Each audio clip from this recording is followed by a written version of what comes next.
नमस्कार दोस्तों, आइए जानते हैं उत्तर प्रदेश की 50 बड़ी खबरें सिर्फ 5 मिनट में। पर उससे पहले आप इस वीडियो को एक लाइक करके चैनल को सब्सक्राइब कर लीजिए और आप यह वीडियो कहां से देख रहे हैं कमेंट में जरूर बताएं। आज की सबसे बड़ी खबर, बसपा सुप्रीमो मायावती की भाजपा सरकार को चेतावनी, विधानमंडल जनहित और उपयोगी बने। और मायावती ने संसद के मॉनसून सत्र में ज्वलंत मुद्दों पर चर्चा नहीं होने पर चिंता व्यक्त की और अमेरिकी टैरिफ के देश की अर्थव्यवस्था पर पड़ने वाले प्रभाव का चिंतन करने की भी मांग की।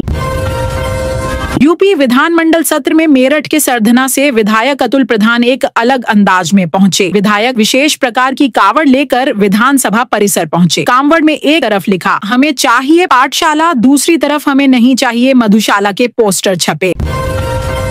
विधानसभा का मानसून सत्र शुरू होने पर योगी ने मीडिया से बातचीत में बताया, ये मानसून सत्र इसलिए महत्वपूर्ण है, सरकार अगले 25 वर्ष की कार्य योजना विकसित भारत विकसित यूपी को सदन के पटल पर रखेगी। विधान सत्र 4 दिनों तक चलेगा। आज के मौसम समाचार, यूपी में मानसून फिर से सक्रिय हुआ। अगले 24 घंटे में पूर्वी उत्तर प्रदेश समेत 35 जिलों में भारी बारिश की संभावना। वहीं पश्चिमी उत्तर प्रदेश के मेरठ, शामली और सहारनपुर जिले में हल्की गरज के साथ बारिश होगी। यूपी में भारी बारिश और नदियों के उफान से प्रदेश के 33 जिले बाढ़ग्रस्त, गाँव के 6 लाख से अधिक लोग प्रभावित। यूपी सरकार ने इन सभी लोगों को राहत सामग्री में और खाद्यान्न ओरस पैकेट वितरित किए। उत्तर प्रदेश पुलिस ने हाल ही में 21 डीएसपी अफसरों का प्रमोशन कर एएसपी बनाया है। इनमें सबसे चर्चित संभल जिले के डीएसपी अनुज चौधरी का भी प्रमोशन है। वे खेल कोटे से भर्ती हुए एएसपी बनने के बाद अनुज चौधरी प्रेमानंद महाराज के दर्शन करने पहुंचे। लखनऊ का चौधरी चरण सिंह अंतर्राष्ट्रीय हवाई अड्डा अब सीधे यूरोप के कई देशों से कनेक्ट होगा। एयरपोर्ट के लिए वर्ष 2010 में पहली बार विस्तार के लिए शासन को प्रस्ताव भेजा था। 15 वर्षों से लंबित प्रोजेक्ट में तेजी आई। शासन से मंजूरी मिलते ही 53 एकड़ भूमि का अधिग्रहण शुरू किया। यूपी के फतेहपुर में मचा बवाल। कल दोपहर अचानक फतेहपुर ईदगाह में बने मकबरे पर हिंदू संगठन पहुंचे। इसमें लगभग 2000 लोग शामिल थे। पुलिस की बैरिकेडिंग के बाद भी लाठी डंडों से हजारों हिंदू संगठनों के कार्यकर्ता मकबरे पर पहुंच गए। मकबरे पर मंदिर का दावा कर पूजा पाठ और झंडा फहरा दिए। कुछ देर बाद मुस्लिम भीड़ पहुंची। दोनों गुटों में जमकर पथराव हुआ। भीड़ पर काबू पाने के लिए 10 थानों की पुलिस बुलानी पड़ी। लखनऊ हरदोई राष्ट्रीय राजमार्ग अगस्त महीने से शुरू होगा। राष्ट्रीय राजमार्ग प्राधिकरण 4584 करोड़ की लागत से लखनऊ से हरदोई के बीच एक लंबा राष्ट्रीय राजमार्ग बना रहा, जिसका काम अगस्त तक पूरा होगा।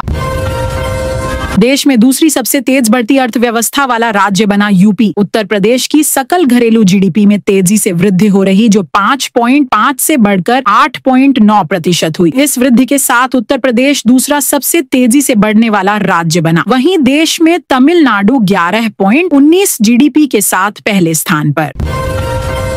यूपी की 121 राजनीतिक दलों को निर्वाचन का कारण बताओ नोटिस जारी। उत्तर प्रदेश मुख्य निर्वाचन अधिकारी नवदीप रिणवा ने लखनऊ में 121 पंजीकृत राजनीतिक दलों को कारण बताओ नोटिस जारी किया। इन दलों ने पिछले 6 सालों में कोई भी विधानसभा या लोकसभा चुनाव नहीं लड़ा। आयोग ने सभी को 21 अगस्त तक नोटिस का जवाब देने का मौका दिया। वहीं व्यक्तिगत रूप से सुनवाई 2 और 3 सितंबर को होगी। उत्तर प्रदेश में एमएसएमई इकाइयों के लिए ई नीलामी से आवंटित होंगे भूखंड। लखनऊ में औद्योगिक क्षेत्रों को प्रदान करने के लिए राज्य सरकार अब ई नीलामी प्रक्रिया शुरू करेगी। नई इकाइयों के लिए 765 एकड़ का भूमि बैंक बना है। छोटे और बड़े औद्योगिक क्षेत्रों का वर्गीकरण किया गया, इसमें आरक्षण का भी प्रावधान। बेरोजगार युवाओं के लिए बड़ी खबर, दरोगा भर्ती इस सप्ताह से शुरू होगी। दरोगा के 4500 पदों पर भर्ती की जाएगी, जिसके लिए सभी अभ्यर्थियों को 1 टाइम रजिस्ट्रेशन कराना अनिवार्य होगा। अब तक लगभग 2.5 लाख अभ्यर्थी रजिस्ट्रेशन कर चुके हैं। बोर्ड अधिकारियों के अनुसार इस सप्ताह भर्ती का विज्ञापन जारी होगा। उत्तर प्रदेश में किराए पर चलने वाले 2 पहिया, तिपहिया और 4 पहिया वाहनों के लिए एक मुश्त टैक्स व्यवस्था होगी लागू। यूपी सरकार ने मोटर वाहन संशोधन विधेयक 2025 विधानसभा में पेश किया। सरकार टैक्स चोरी रोकेगी। ये सुविधा रैपिडो, उबर, जोमेटो जैसे वाहनों पर भी लागू होगी।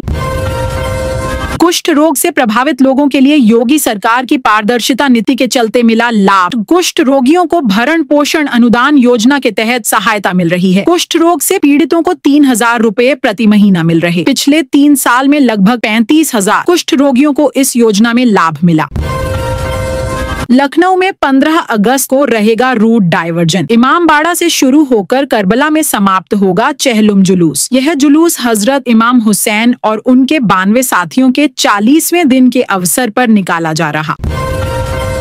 श्री कृष्ण जन्माष्टमी को लेकर अब की बार भी असमंजस। 16 या 17 को कब मनाए? श्री कृष्ण का जन्म भाद्रपद में कृष्ण पक्ष की अष्टमी को हुआ था। विद्वानों का कहना श्री कृष्ण का जन्म द्वापर युग में भाद्रपद कृष्ण अष्टमी को रोहिणी नक्षत्र में आधी रात 12 बजे हुआ था, लेकिन इस बार अष्टमी और रोहिणी नक्षत्र दोनों मिल नहीं रहे। ऐसा योग कई सालों के बाद भी नहीं। वैष्णव और गृहस्थ दोनों 16 अगस्त को श्री कृष्ण जन्माष्टमी मना सकते, लेकिन मथुरा में श्री कृष्ण जन्माष्टमी 16 अगस्त को मनाई जाएगी।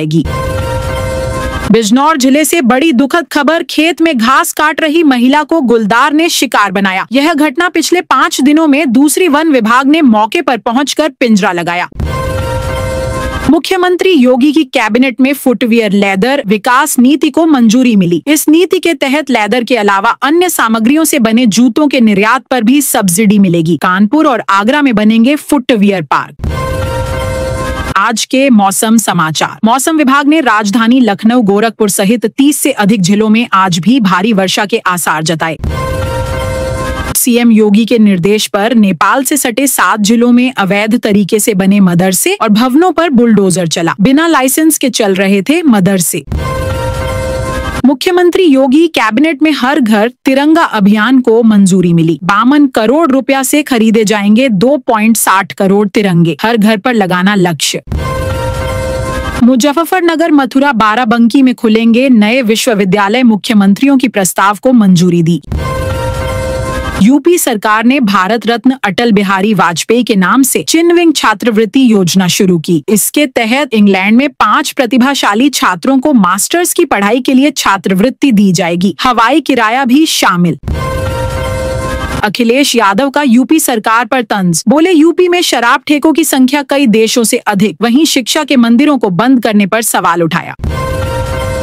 कांग्रेस नेता राहुल गांधी ने चुनाव आयोग पर वोट चोरी का आरोप लगाया। राहुल गांधी के दावों को यूपी चुनाव आयोग ने खारिज किया। जो नाम राहुल ने दिए वो हमारी लिस्ट में कहीं नहीं।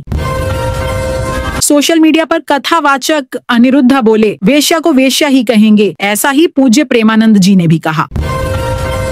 अमेरिका के 50% टैक्स पर प्रधानमंत्री मोदी ने एक रैली में कहा, हम हमारे किसानों, पशुपालकों और मछुआरों के लिए कभी समझौता नहीं करेंगे। मोदी का सीधा ट्रंप को जवाब है, हम कोई भी समझौता नहीं करेंगे, ना ही झुकेंगे। उत्तर प्रदेश में पॉलिटेक्निक डिप्लोमा को लेकर छात्रों का हुआ मोहभंग। कॉलेजों में 91,000 सीटें खाली हुई। कम सैलरी पैकेज से मेन छात्रों का मनोबल कमजोर। चलिए बात करते आज के इतिहास पर। आज का दिन बड़ा ही महत्वपूर्ण है। द्वितीय विश्व युद्ध में अमेरिका ने जापान के 2 शहरों हिरोशिमा और नागासाकी पर परमाणु बमबारी की थी। नई तकनीक से जुड़ी खबर। आर्टिफिशियल इंटेलिजेंस कंपनी ओपनएआई ने अपने नवीनतम एआई मॉड्यूल चैट GPT 5 को लॉन्च किया। यह फ्री और पेड दोनों यूजर के लिए उपलब्ध रहेगा। अमेरिकी टैरिफ के बीच सरकार घरेलू LPG सिलेंडर पर 30,000 करोड़ की सब्सिडी दे सकती। सूत्रों के मुताबिक भारत अमेरिका से आयात करता है नेचुरल गैस। डोनाल्ड ट्रंप ने भारत के साथ ट्रेड डील पर बातचीत से इनकार किया। बोले, पहले टैरिफ मसला सुलझे। अमेरिका में भारतीय सामानों पर 50% लगा टैक्स। उत्तराखंड के धराली में आई त्रासदी से पूरा गांव मलबे में दबा। 80 एकड़ में फैले मलबे को हटाने के लिए 3 JCB 4 दिन बाद पहुंचेंगी। 100 से 150 लोगों के दबे होने की आशंका।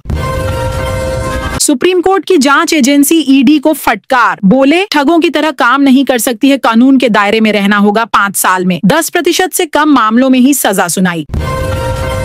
बिहार के सीतामढ़ी में आज बहुत बड़ा ऐतिहासिक दिन। जानकी मंदिर का आज मुख्यमंत्री नीतीश कुमार और गृह मंत्री अमित शाह भूमि पूजन करेंगे। 21 क्षेत्रों की मिट्टी और 11 नदियों का जल आया। आज के फिल्म समाचार। उदयपुर के दर्जी कन्हैया लाल हत्याकांड पर बनी फिल्म उदयपुर फाइल्स आज रिलीज हुई। मृतक कन्हैया लाल के दोनों बेटे मूवी देखने पहुंचे। आज के खेल समाचार। भारतीय टेस्ट टीम इंग्लैंड के बाद अब वेस्टइंडीज और साउथ अफ्रीका से 4 टेस्ट मैच खेलेगी। सभी मैच जीते तो टॉप 2 में आने का मौका। कल रात 8:30 बजे देश भर में यूपीआई सर्विस 45 मिनट तक डाउन रही। गूगल पे, फोन पे जैसे प्लेटफॉर्म से पेमेंट करने में दिक्कत आई थी, जिसके बाद इसे ठीक कर लिया। भारतीय जनता पार्टी पंचायत चुनाव और विधानसभा चुनाव से पहले हर घर तिरंगा अभियान के जरिए घर घर पहुंच बनाएगी। मंडल स्तर पर शहीदों का सम्मान करेगी। गाजीपुर से बड़ी खबर, मुख्तार अंसारी के छोटे बेटे उमर अंसारी को गाजीपुर पुलिस ने लखनऊ से गिरफ्तार किया। मां के फर्जी दस्तावेज कर जब्त संपत्ति को छुड़वाने की साजिश में शामिल।